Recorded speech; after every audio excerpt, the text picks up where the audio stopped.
We're talking about Berserk, the Golden Age arc trilogy! Oh my god! This is technically the beginning, and I'm excited. I'm taking this as a promise from them to me, so they better not break my heart. More, please. Berserk!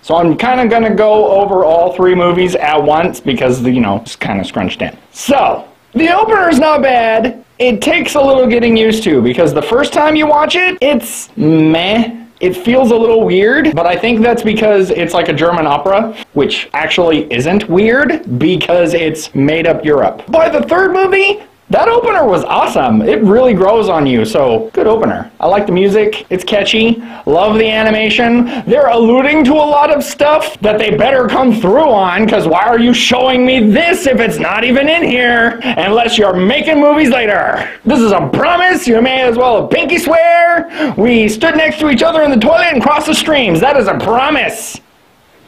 This is the first movie, Berserk, the Golden Age Arc 1, The Egg of the King. There are 3 distinct levels of animation that are going on at all times throughout the movie, and they are superb 2D animation, excellent 3D animation, and crappy 3D animation, and they're all happening at the same time. Sometimes that 3D looks amazing, and then sometimes that 3D looks like from '98, and you're like, what the fuck is this doing in here? Look at this! Look at this! Now look at that!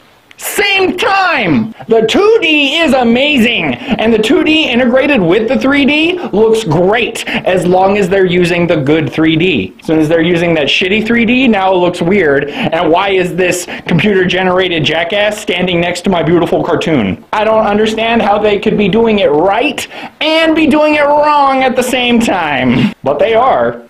Look, I'm gonna be straight with you. If you're really not a fan of Berserk in general, the manga or the series, you're probably not going to watch this. So you probably have some idea of what's going to happen. So I'm gonna try and wrangle it in, but no, seriously, you fucking know what happens. You know what happens. In made-up Europe, there's a 100-year war, but there's not enough men, so the kingdoms that be have to start hiring mercenaries to help with the numbers in their army. So this is how you meet Guts. Hell, you just meet this guy with a scar on his nose because you have no idea how he gets it, and he just hops out of a siege engine with a big sword and starts murdering fools. And it's kind of about Guts. Guts is a mercenary. He's doing this for money, not for honor, not for glory, not because he likes the king. Fuck the king. Guts does his thing, and then Guts gets attacked dickishly by these assholes on horses, and Guts does the right thing and kind of murders all of them. Well, almost all of them. Fucking Corcus.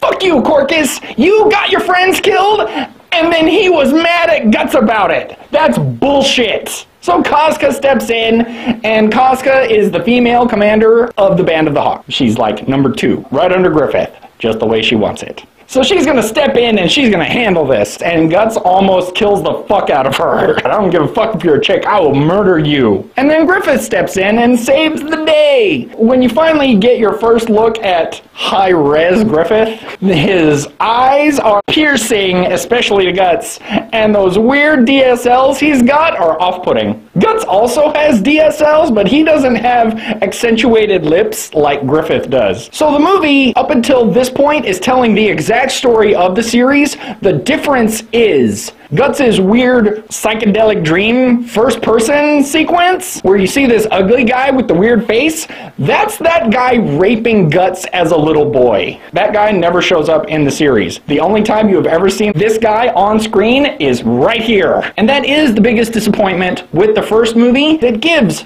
no new information And the information that it still gives, it only touches on, and it's real rushed. Like I said, if you're not a fan, you're probably not going to pick this up. I will say this, what the first movie does have, they turned the shock value up to 11. It's pretty much mundane, boring, you've already seen this, it's like the first third of the series, until Guts murders that little boy in the hallway, because in the movie, that is really hard to sit through. Because they really animated this boy suffering and drowning on his own blood, and it's uncomfortable and animated beautiful. But yeah, you're like, oh shit. They barely talk about Griffith's Baylet. You have to know what that thing is. It is important. Guts has been with Griffith for like 3 years at this point, and he finally asks about it. Oh, by the way, what's up with that thing? You know, that monster was totally gonna eat us, and then he saw that, so what's that? Zod, he likes to show up to battlefields and murder people, and that's it. He's called Nosferatu Zod because he's been alive for over 200 years, according to legend. According to him, he's been around over 3. He turns into whatever the fuck that is, and beats the shit out of Guts and Griffith in front of everybody. And then sees the Baylet and knows what's up and gets the fuck out of there. It's bad when the giant monster ran from the little freaky Nicholas. Overall, the first movie is pretty much the exact first third of the series. And if you've seen the series, you really don't need to watch the first movie. The first movie still looks pretty good. The teaser at the end of the first 2 movies is amazing because, oh my god, they just like throw the best shit at you, and some of it you've never seen. And the stuff you have seen, you've never seen like that. And that makes you interested. Next, Berserk, the Golden Age Arc 2, the Battle for Doldry. The Battle for Doldry is pretty much the exact thing you saw in the anime with 2, well actually I guess just 1 major difference. Zod does not show up to kind of help. I don't like Guts pretending to be clever, because Guts isn't clever. This grand plan he's got is, oh, I gotta, I'm gonna distract him and I'm gonna cut the fuck out of him! It doesn't seem like Guts. 2 feels almost exactly like the first movie, pretty much exactly what you've already seen, except for this Griffith princess rape scene. That is uncomfortable and way more rapey, because in the anime she was no, okay, and this one she very clearly says no, and he keeps going and she keeps saying no for a while.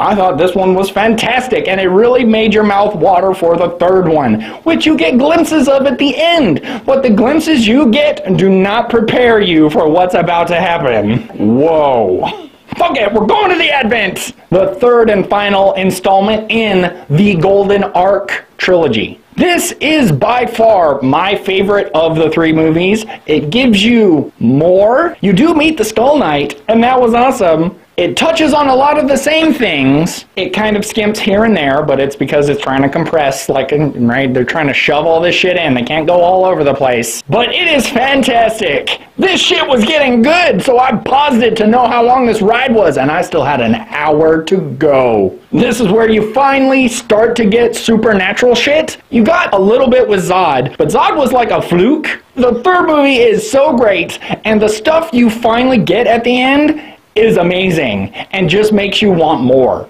Overall, I found all 3 movies to be completely enjoyable, and I would say all 3 of them are own-worthy.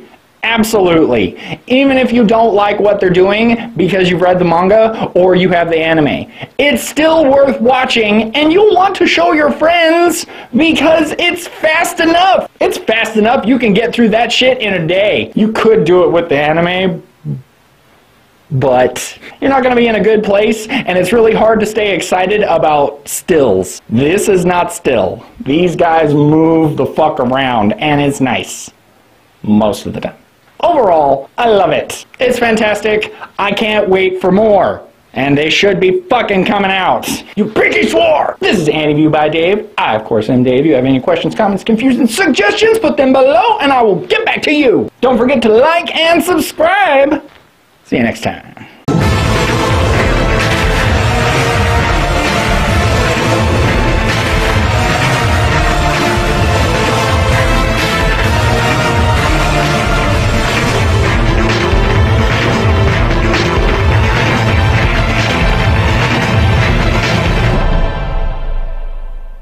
So Guts gets offered a permanent position in the army by a knight, which is kind of a big deal because they don't just hand those out. And Guts basically says, you can't eat dreams and glory, nobody cages me in, which in modern speak is nobody puts a baby in a corner. And he walks off and then gets attacked out in the field. Oh. When they go to hell, remember that scene in What Dreams May Come? When Robin Williams has to go to hell, and it's the hell with all the faces on the floor? I hope I go to that fucking place. That place looked like a blast. Everyone's all branded and eaten and raped. Oh yes, Casca getting raped is the worst thing that will get burned into your brain. And the biggest difference between the two, as I'm totally going to compare right now, the biggest difference between the two scenes is in the movie, Casca totally kisses him back. Holy shit! You do get to see the outside of hell, which was awesome. Oh God, Dorothy. Oh no! Is that Dorothy? Is the bitch on the god hand Dorothy? There's no place like hell. Shit. Yeah. That's exactly what it's like. It's like The Wizard of Oz meets Event Horizon. Boom! So which series do you prefer? The series of movies, the anime, or the manga? If you're probably going to say the manga, you're stuck up. Some of us don't have all of that shit, and they're hard to find. You gotta look for that shit. And a lot of times they don't have the one in the chronological order that you need, so you can read 10, 11, and 12. God damn it. I fucking hate digital. It's not the same. I need 8 and 9. And then I can go on. It's fucking infuriating.